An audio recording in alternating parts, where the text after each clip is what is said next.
Hai parent, minggu ini anak-anak belajar mengenai bagaimana Yesus memberikan mukjizat kesembuhan kepada seseorang yang telah buta sejak lahir. Firman Tuhan hari ini diambil dalam kitab Yohanes pasal 9 ayat 1 sampai 41. Anda dapat membaca firman ini bersama-sama dengan anak. Berikut kami berikan panduan agar orang tua dapat ikut serta dalam pertumbuhan rohani anak. Let's discuss it. Yang pertama, tanyakan kepada anak, apa yang dipelajari dari firman Tuhan hari ini?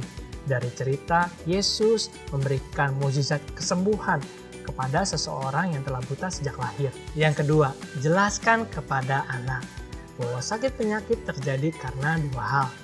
Yang pertama, sakit penyakit terjadi karena kesalahan sendiri.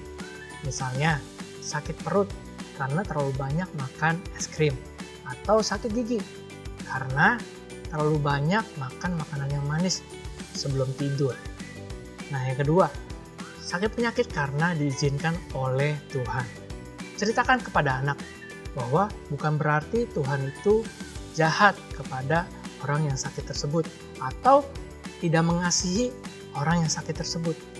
Melainkan Tuhan mau pakai orang tersebut untuk menunjukkan kuasanya kepada dunia. Let's do it. Ajak anak untuk berdoa bagi seseorang yang mereka kenal mengalami sakit sejak lahir.